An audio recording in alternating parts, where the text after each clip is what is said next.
తమిళనాడులో రాజకీయ చదరంగం ఇప్పట్లో ముగిసేలా లేదు. అసెంబ్లీలో జరిగిన రచ్చ దేశవ్యాప్తంగా సంచలనం సృష్టించింది. దీన్ని ఆయుధంగా చేసుకుని డీఎంకే పోరుబాట పడుతోంది.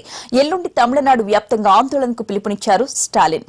మరోవైపు అసెంబ్లీ రగడపై అన్ని పార్టీల నేతలు గవర్నర్ను కలవడంతో అసలు ఏం జరిగిందో నివేదిక ఇవ్వాలంటూ అధికారులను కోరారు గవర్నర్. ఈ నెల 18న పళనిస్వామి బలపరీక్ష సందర్భంగా తమిళనాడు అసెంబ్లీలో ఏం జరిగింది, ఎందుకు జరిగింది, ఎలా జరిగింది, దీనికి కారణాలు ఏంటి, ఎవరెవరు సభలో ఏం చేశారు, మొత్తం డీటెయిల్స్ రిపోర్ట్ ఇవ్వాలని అసెంబ్లీ కార్యదర్శిని ఆదేశించారు గవర్నర్ సిహెచ్ విద్యాసాగర్ రావు. శనివారం సభలో రభస జరగ్గా నిన్న రెండు పార్టీల నాయకులు గవర్నర్ ని కలిసి ఒకరిపై మరొకరు ఫిర్యాదులు చేసుకున్నారు. దీంతో గవర్నర్ నివేదిక కోరడం ప్రాధాన్యతను సంతరించుకుంది.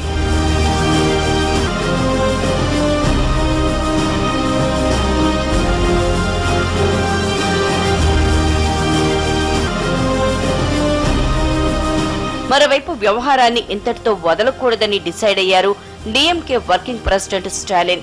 ఈ నెల 22న తమిళనాడు వ్యాప్తంగా నిరసనలు, నిరాహార దీక్షలకు పిలుపునిచ్చారు. తాజా రాజకీయ పరిణామాలపై పార్టీ ముఖ్య నేతలు, ఎమ్మెల్యేలతో సమావేశమైన స్టాలిన్ భవిష్యత్ కార్యాచరణపై చర్చించారు. తిరుచిలో జరిగే దీక్షకు స్టాలిన్ నేతృత్వం వహించనున్నారు.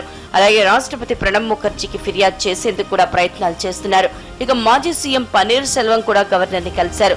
అసెంబ్లీలో మరోసారి బల నిరూపణకు తనకు అవకాశం ఇవ్వాలని కోరారు. అయితే పన్నీర్ తీరుపై మండిపడ్డారు విజయశాంతి. పన్నీర్ లాంటి దుష్టశక్తులు ఎన్ని అడ్డుపడినా వాటిని ధైర్యంగా ఎదుర్కొన్నారని శశికళను అభినందించారు. 122 எம்எல்ஏக்களுக்கும் முதலமைச்சர் திரு பழனிசாமி அவர்களுக்கும் என்னுடைய வாழ்த்துக்களை தெரிவித்துக் கொள்கிறேன். சட்டசபை கூடும் வரை, நம்பிக்கை வாக்கெடுப்பு எடுக்கும் வரை சில நாட்களாக சில கட்சிகளாகட்டும், சில தீய சக்திகளாகட்டும், திரு ஓ பன்னீர்செல்வம் அவர்கள் ஆகட்டும் ஒன்று சேர்ந்து அதிமுக ஆட்சியை అడగనుని పాతారు. తమిళనాడులో పరిస్థితులపై సోషల్ మీడియా సెటైర్లు పేలుతున్నాయి. శశికళకు వ్యతిరేకంగా కొందరు, పన్నీరుకు మద్దతుగా మరికొందరు ట్వీట్ చేస్తున్నారు. శశికళ నమ్మిన బంటు పళనిస్వామి ముఖ్యమంత్రి పీఠం ఎక్కడాన్ని జీర్ణించుకోలేని కొందరు వికీపీడియాలో ఆయన పేరుని మార్చేశారు. పళనిస్వామి అనే ప్లేస్ లో శశికళ బానిస అని మార్చేసి తమ కోపాన్ని చల్లార్చుకున్నారు. ఫిబ్రవరి 16నే దీన్ని ఎడిట్ చేశారు. దీన్ని చూసిన నెటిజన్లు సోషల్ మీడియాలో షేర్ చేయడంతో సంచలనం సృష్టించింది. మరోవైపు కొత్తగా ఏర్పడ్డ పళనిస్వామి ప్రభుత్వంపై తీవ్ర విమర్శలు చేశారు కమల్ హాసన్.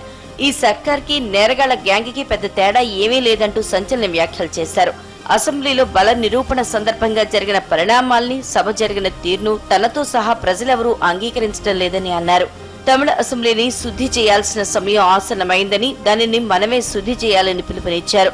కోపం ఎక్కువగా ఉన్న తలలాంటి వాళ్లు రాజకీయాలకు పనికిరారంటూ తేల్చేశారు కమల్. ఇక బెంగళూరు పడప్పన అగ్రహార జైల్లో శిక్ష అనుభవిస్తున్న శశికళకు ఓ ల్యాప్టాప్ ఇవ్వాలని సూచించారు సిద్ధార్థ్.